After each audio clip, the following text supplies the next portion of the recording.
Good day, gents, and welcome to another episode of Father's Fire. My name's Jody Cedric, and every week we get together to explore the joys, the challenges, the triumphs, the sorrows, and yes, the fun of being a dad. And I'm telling you, it never stops. I mean, right before I came on to record this podcast with my guest, my son starts yelling, Dad, you got to come. Where's Dad? So I run out. I go into the living room and he's got sunglasses on and he lifts his chin up. He goes, "See, Dad, you can see him now," and points to these little tiny whiskers. He goes, "Oh, man style." Yeah, that's what I'm talking about. Yeah, so super fun. So, oh man, guys, just before we get into the podcast, I want to remind you that I'm part of the Speak Fire family. And I'm super excited because my guest is Carlton Johnson Jr. He and I are actually in the same group, the Elite Speaking Academy. And over the past couple months, he and I have just really built a connection. And I'm like, man, I got to have him on and talk about fatherhood. So he is actually a professional consultant working with men and women to help them elevate their game, find their direction, and a path to getting that dream. So it's really fun working with him and helping him develop that program. And it's just super exciting to have you on board, brother. How are you today? Man, thank you. Thank you. First off, thank you for having me on. And I'm doing excellent today. So I'm excited about this and excited about getting into Father's Fire. Yeah, it's fun because I've been doing it for almost 2 years now, and really, it's my whole mission is to ignite the fire within men to become better versions of themselves, to become better husbands, better fathers, better businessmen. And a lot of times it's tough, especially when you're trying to juggle being a business owner, an Yeah, entrepreneur, or just working, and having a family, trying to juggle all of those things and be the dad that your kids need and the husband that your wife needs. Sometimes that can be a real challenge. no doubt. No doubt. I'm telling you. Well, you can tell me because, like me, you have more than two. Man, yeah, five, man. So it's a handful. I thank God for my wife. Early on, we when we got married, we had our first son already when we married. And we married very young, and we didn't know what the heck we were doing. What's Uh, very young? What's very I, young? I was 19, she was You were 18. young. Yes, Yeah, you yeah, were yeah. very young. Yeah, yeah, yeah. I was 19, she was 18, and two babies raising a baby, kind of thing. But we were determined against all the odds and obstacles. We were determined that we knew we loved each other and we were going to make it work. And here we are, 15 years later with five children now. And just celebrated 15 years of marriage, this past May. So, Congratulations, man. yeah, 15 thank you. years. That's a good number, man. It's a great number. Yeah. Yeah. So starting out as a young couple, that doesn't happen very often No, anymore, right? no. A lot of people wait till their mid 20s, early 30s, even late Yep. 30s and 40s, right? A lot of people are Yep. choosing to wait. But I think there's some strength in and some excitement about building a life together young. Judy and I got married when she was 20 and I was 23. So a little Okay. bit more Yeah. seasoned than you, but Yeah. still young by many Yeah. people's standards. So what did you discover or looking back, what was really critical in helping you guys through those early stages of one being married but also having that first kid? Man, I'm telling you, it was faith, and both of us just.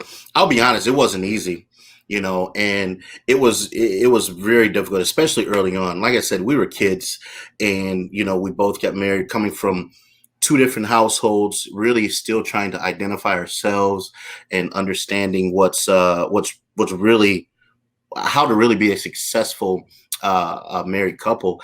And there was so many times where I think we both wanted to check out of the thing. We were like, you know what, what the heck did we sign up for? Like, man, and of course we're really young, so there's people, you guys should wait, and we're like, well, maybe we should have listened to them, so you Yeah. have all that. But there was something, that my dad actually, told us early on, because we were seriously thinking the first like year, 2 years, we're like, we're over our heads. Let's start over.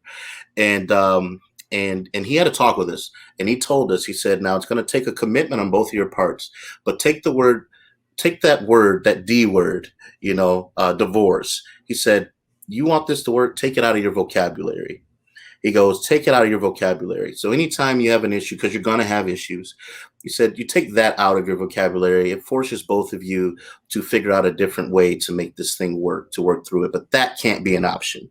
And another thing was, for me, I was raised in my household. She was raised in hers, right? So the smallest things, like, doing laundry, when you do the laundry, when you wash the dishes, when, the smallest things, that I just couldn't wrap my mind around. Like, how does this lady do this way? And I heard, we both did. We were in church together, and we heard a message. And the pastor, he was speaking about change, and about people changing and wanting to change others. And something that stuck with me was, he said, the best way to change someone else or to get what you want is to change yourself.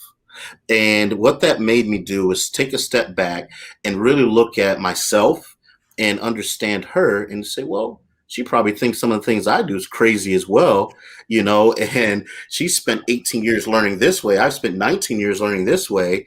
Now we have to figure out a compromise to learn together the way we're going to do it together. And I'm telling you, it wasn't easy. I won't hold you up for 1 second, but it was coming to that commitment together early is the reason why we're successfully married now.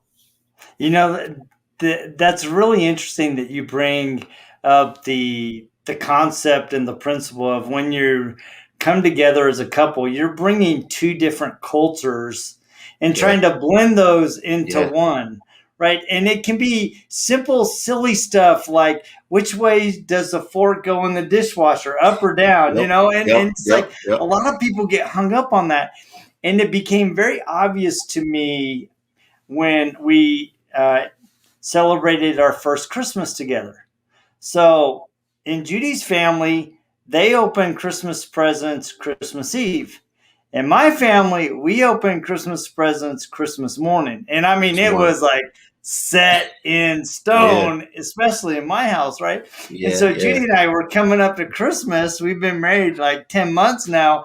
And she's like, all right, so we get to open presents on Christmas Eve. I'm like, what are you talking about? We can't do that. Yep. Yep. so we ended up having a compromise where we would open one present on Christmas Eve and then the Yep. rest in the morning, right? Yep. And so what we did was, we made a tradition very early on that we were going to give each other an ornament every Christmas. So that's our Christmas Eve gift to each other, is we give each other. So we have 35 years of Wow. Christmas ornaments. So our Christmas tree, every year you can look at the challenging year, the fun year, the year we went on a trip. And so our Christmas tree actually tells a story. That's awesome. And it's interesting because our first Christmas, man, my wife was dying to not only give the presents but open presents, right? And Yeah. so we opened that first one Christmas Eve, and then about 2:30, she's like, "All right, it's Christmas morning. We're opening presents." So there we are at 2:30 in the morning, opening up all of our Christmas presents together, and we get done by 3:30. It's like, all right, let's go back to bed. That's it. That's it. Yep. Yep. That's Right. funny you say that. That's actually how my family does it. We do one present on Christmas Eve, and then the rest on Christmas Day. That's something. That's funny. Yeah, that's funny. Well, and we've even added to it. So because then the kids wanted, like, how come you get a present and we don't? And Yeah. so Yeah. now everybody gets new pajamas on Christmas Eve, and that's what There they you get go. to open. So Yeah, so it's fun, the being able to blend those family cultures together to become one is, Yeah. it's an opportunity. It's fun. Sometimes it's challenging. Sometimes it's Yep. frustrating, Yep. and it really requires some give and take and mutual respect. And go, all right, you know what? The way I've done it, it's probably really not that important. I can probably bend, but sometimes we get so entrenched in Yep. tradition that we don't allow for room for growth. Absolutely. That's facts. That's huge. And I agree with that. It was once you can really realize how powerful it is, how powerful compromise is. Like, I mean, I think anything is possible at that point. No matter if it's your husband and wife, or whether it's even your kids. I mean, I've had to compromise with my children sometimes, and to make things out for the better, because maybe dad's making a little bit bigger of a deal, or maybe I'm a little bit overly protective than I should. Maybe it's a little time Mm. to kind of pull back a little bit. My son, he's 15 now. So maybe it's time for dad to kind of compromise as well. So compromise is powerful. That's an interesting concept as well, because I look back and, I'm straight up, especially when we got up first married, I was a little stubborn, a little hard headed, and we had to do it my way. And sometimes that caused Yeah, some yeah. friction. And I remember, when I grew up, 8 o'clock was bedtime, and then when you got to 12, then it was 9 o'clock, and then when you got to a certain age, it was 10 o'clock, right? Yeah. And Judy, it was just whenever you go to bed, you go to bed.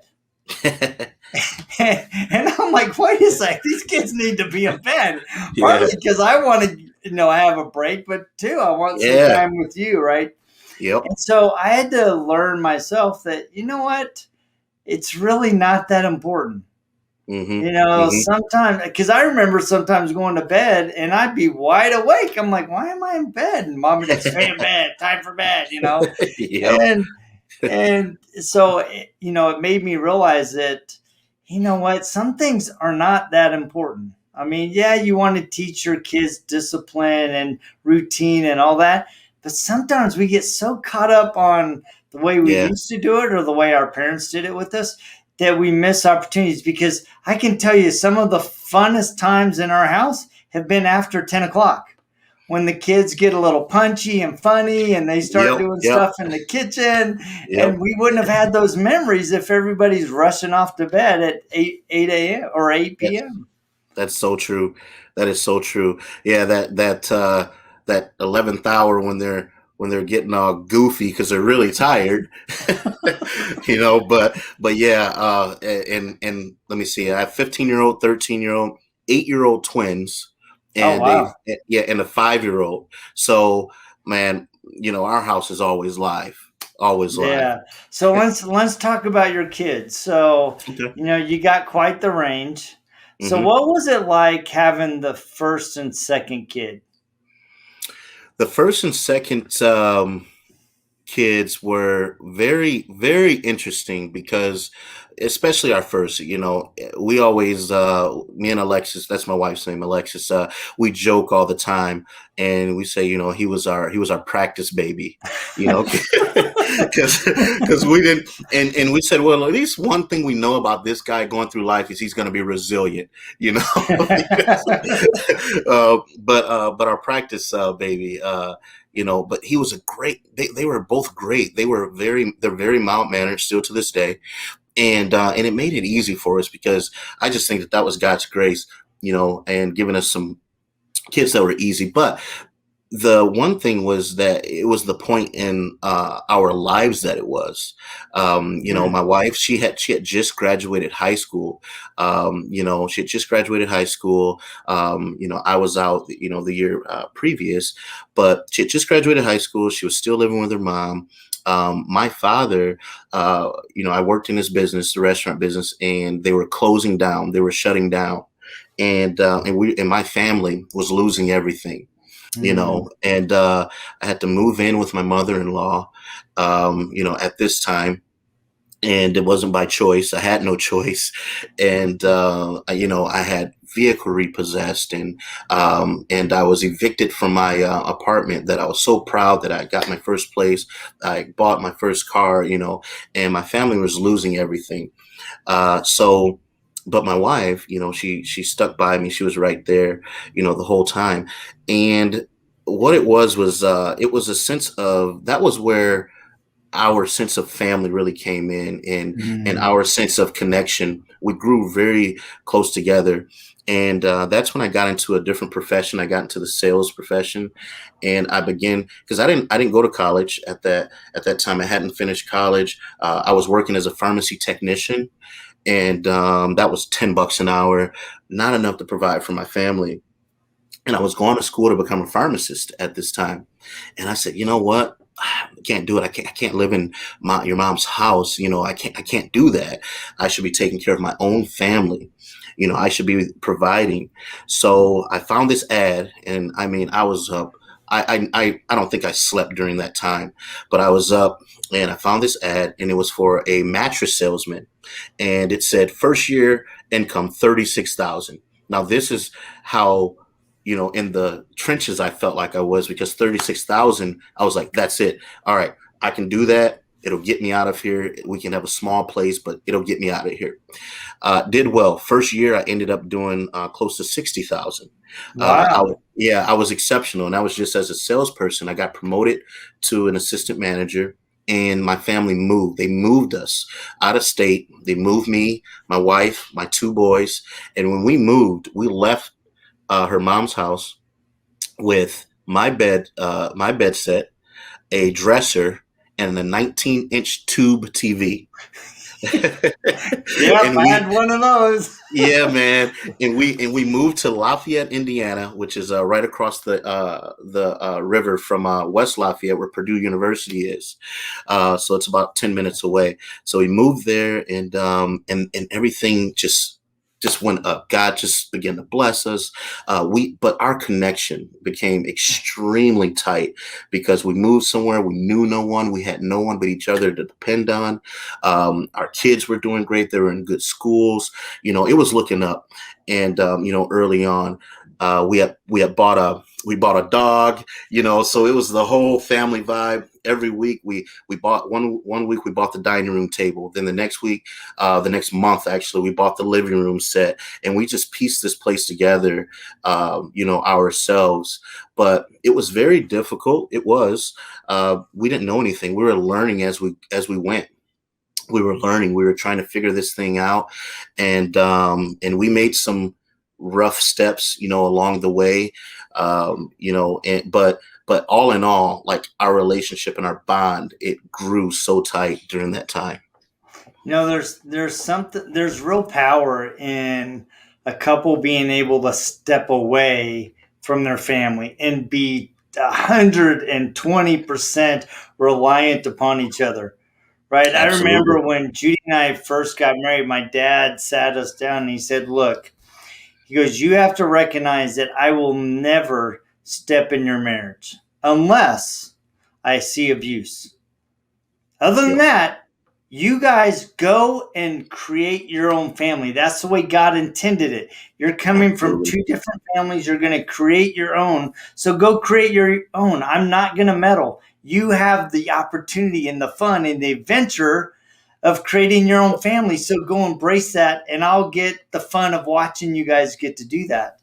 Yep. And I'm really appreciative that he gave us the freedom to do that, because there's so many helicopter parents that even after their kids move out and they're trying to get married, that they're dropping in on their marriage and dropping advice on how to raise the kids and how to interact with each Oh other. yeah. We really need to let them come together as one so that they can determine what their family is going to be. You got it. You got it. Because, and that was our experience, actually. A lot of that was our experience. And I know it's because they want the best for us. But, the helicopter parents, I like that, that term. I'm going to snag that. But so we experienced that. So moving away was amazing for us. We were scared as all get out. I mean, at that time, terrified. I mean, like I said, I had my bed, a dresser, and a 19-inch tube TV, and, That's all you need. that's all I needed. And some guy that told me I was good enough to be an assistant manager. So, that's what I had. And, but what it did was it allowed us, like you said, it allowed us to create our own environment, our own family. And I would tell you, those are our most successful times because we went through other times in our lives where, it's like, well, let's make transition, and we begin to let others in all these different perspectives, and everybody wants the best, but everybody has a different idea, and Yeah. it begins to cloud, what you really want and what's really working for you, and so we went through some of that as well, but we've noticed that the times where we're connected, where it's me and her, we're in agreement, we pray about this thing and we come to a conclusion. That's when it works. Yeah. That's the secret sauce. No, I love that. So I've never had anybody on the podcast that's had twins. Oh yeah, So what's that adventure like?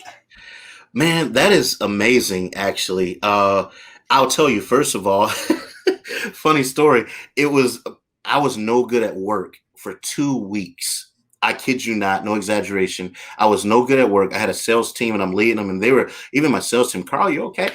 When we found out we were having twins, because the first was single, the second was single boy, and this time we were in there and we're getting the ultrasound, and she's like, do you see that?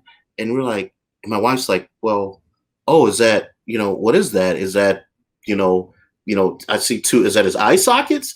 And and she's like, no, that's two sacks. And we're like, what? Like, well, like, what is that? You guys are having twins. And we both just exploded in laughter. Like, we thought she, and we're like, okay, all right, it's funny. She's like, no. She goes, sweetie, I wouldn't joke with you about that. You're having twins. And we were like, whoa, like, what the heck? So I was just frozen there. And I had to talk to myself and snap out of it. I go, Carl, you've done this twice, man. Like, what are you afraid of? And I'm like, but but never two at once. So they're amazing, man. It's a boy and a girl. Their names are Micah and Mariah. So I have four boys, one girl, and so Micah and Mariah are the twins. They're 8 years old, and the twin thing, man. Twin power is something real. They have this amazing connection. Like, all of our kids are really close. They're extremely close to each other, but the twins, it's this amazing connection that they have, and where they can kind of they feel what each other feels. My wife and Mariah just went on a trip to St. Thomas, last week, and they went on a trip there, and it was something. They were going through a thing that they were apart. This is the first time they were apart for a week, and you could just see them on FaceTime, and they wanted to, hey, will you log into Fortnite? I want to play Fortnite with you. It was amazing to watch that. So the twins are really, really a blessing. Yeah. How has it been different? Because all of a sudden you went from two to four, but you went from two to four that were twins. So how has Yeah. that been different? Extremely. I mean, just like you said, we went from two to four, just like that. I mean, it doubled. It literally doubled. So of course now I, I'll tell my side. My wife can give hilarious stories, but I was a sales manager. I'm telling you, she is a trooper, man. I was a sales manager at this time for a furniture company, a large growing furniture company. And my wife moved with me to help me with my career 5 times to 5 different states in 5 years. Uh, Wow. yeah, and I'm bringing that up because the twins were born during one of those transitions. Mm. She had the twins, and literally, I got promoted to another store. I got promoted to a store, and she was a week out of the hospital, and she also had to have cesarean, and Oh. Yeah, and to add a little bit more to that, I was going to Fort Smith, Arkansas. We were living in Olive Branch, Mississippi, which is a suburb right outside of Memphis, Tennessee, like 5 minutes across the way. And because I worked in Memphis at the time, and so I literally I went there. She got out of the hospital. She's at home, no family. My parents were an hour and a half up the road, but no family, and she did that, and it took me a month to find a place there and to get the transition. So it was very tough. They were very busy. They're both extremely athletic, and we knew that from the time they were really little. She would tell me stories like, Carl, we bought the little kitty, the little round, you put their toys and the mats down, Yeah. and the cage. Okay, she called me at work, Carl, they're climbing out. I'm like, what are you talking about? They can't even walk yet. How are they climbing out?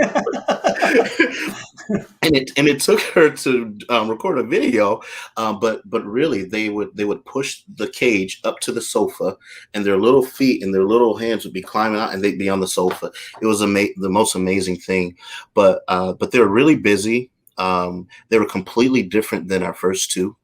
So it was really, really challenging, at that time, trying to just keep up.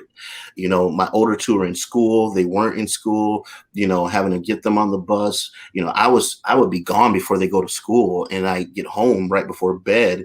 So it was like, she really went through it. I'll say Wow. that. Yeah, I'll That say that. that's tough, and Yeah. Judy and I went through a period on our second son where I was in San Francisco working for 9 months until Wow. we were able to connect. And I tell you that 9 months was tough. I mean, I was able to come home every 3 weeks, but still, she had just had our second son, and it was really really tough. And I think looking back, I mean, we all, especially as we're young, we're trying to navigate a career and new family and babies, and sometimes it's a real challenge to figure out how to prioritize what needs to be done. And if you're separated by distance, like last week, I had my brother on here, and we talked about being deployed and what kind of challenges that created in his family as he would leave for a year or 2 years at a time, and preparing the kids for Yeah. that. So it's we have to give mad kudos and respect to the ladies in our Yeah. Yeah. home that are taking care of not only the kids but the home, Yeah. right? And I just have mad respect for the ladies that can Man. do that while we're and they're working in support. They're working in tandem with us, just in a different environment, right? and Exactly. and I always tell men, I'm like, look, just because you're out of the house doesn't mean your wife's not busting her butt with the kids, because you stay home for a day and see how well you do. Man, I had to learn that firsthand. I did. You're so right. My wife, I was transitioning and starting a company, and she went to work in hospitality. She wanted something to do. She's like, I'm here, my I don't know, what was it at that point, 13 years. She'd been a stay-at-home mom, and she's like, I just want to talk to other people other than, kids sometimes. And she went to work in Yeah. hospitality, and I was home with them and taking them to school and doing. It's like, oh my gosh, I couldn't wait until she got home from work, like every day, because I don't know how she did this, but I'm telling you, I would, my kids, I love being with them. I love doing things with them. But the actual, like, staying on track, and they got to do this now. They have to do this now. They have to do this. Okay, now you got dinner. Now you got that. And it's like, oh my, it's overwhelming. For me. Uh, Yeah. but she just handles it with such poise. But I'll tell you, there were challenging times with that. Because I can remember very vividly a time where, because I was a sales manager, so part of it was closing deals and making sure we got other accounts and other things like that. So I would get lots of calls on my days off and things like that. And I remember there was a time, and she's like, you just do too much. You work too much. You're not giving, the attention. Like, we don't get any attention. And I said, well, I have 2 days off a week. And she goes, even when you're home, you're not off. She's like, you're not off. Even when you're at home, you're not off. And that resonated with me. That really hit me, in my heart, because all along, as a father, as a provider, and just wanting the best for your family, and wanting them not to want or need for anything, you're thinking like, I'm doing, the right thing. But I learned that you have to be very careful, to learn how to balance. And that was something that I admired about you. When I observe and I watch, and that was, a lot of respect there, because I can tell that, you take that time. And I respect that, because that's something that I had to learn how to do. So when I see someone else doing that, I really admire it, because I know what the opposite looks like. I know, and I'm like, he's doing it right, because I've done it the other way. And now, I do it this way. And this way is way better. It's way better. It's way easier, and sometimes we can still get and feel like we're overwhelmed. And I look at you and I'm like, man, he just makes it look better than the way I'm doing it. No, I don't. He makes it look like, I'm like, man, I got to learn some more tactics here and stuff, man. But yeah, so. I've just learned that, and I had that same moment. I mean, I remember, I was a national sales manager of a small software company. I helped grow it from $29 to a $66 million a year business. Wow. And, and I was really driven to be successful, right? And I would go into work at 6 a.m. because my region was on the East Coast. And I would, be doing it. And I just remember one day about 7:15, I'm like, what am I doing? What am I doing? I'm sitting here working, and my wife's getting the kids up. Yep. And I'm missing that opportunity with my kids and with my wife. And the very next day, I went home.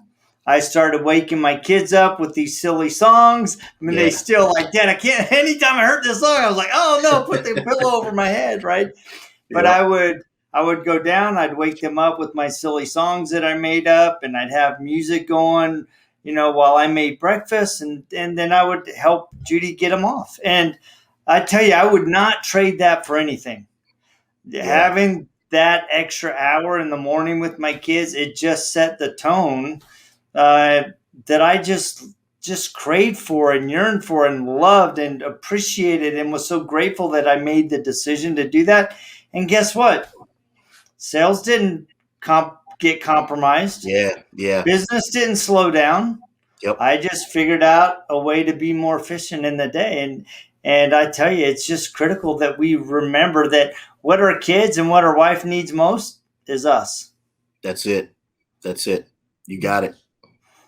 I mean, you think about when you were first dating your girl, if she called you up any time of the day, you got up and ran to her, right? Boom. Quick. Boom. Quick. Yep. You got it. You said something there, brother.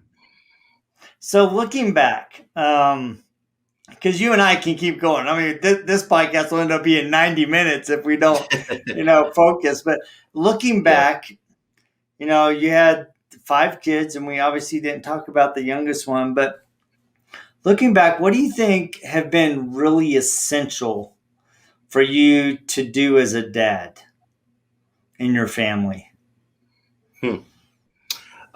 Be present and teach. And teach them things. So I've always talked to my children. Some people may think that, man, they can't understand or comprehend, but I just believe that, kids are very smart, and they learn a lot from what we tell them and what we show them, and by what we do.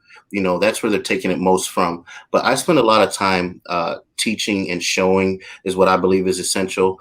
And it's also just showing them whatever I'm going through at the time. We're very open, with our children. Of course, there's some things that, are not, to be discussed, but and things. But for the most part, very open and transparent. And as we're learning, we're teaching them, because I just feel that it's very essential to teach your children early the things that you learn later in life. You know, they're still going to make their, mistakes. They're still going to do what they're going to do. They're still going to take their own path. But at least when they get there, they can say, oh, yeah, I remember having a conversation like this with my dad. I remember, so me teaching them and showing them is very, very important. And I believe going to be, is very essential, you know, to growing up with them and raising them. Yeah, No, that's awesome. Well, I want to thank you for taking some time. We probably should do a round two because you and I can just keep going, we can go, but man. We can go. we can go. And, and that's really what it's about, right? Finding joy in being a dad, finding Yeah, joy in being married to the queen of your heart, right? I mean, you yeah, got 15, I got 35. And, I yeah, remember very distinctly my dad telling me on his 25th anniversary, we were laying in the on the floor in a bedroom, very, very cold day.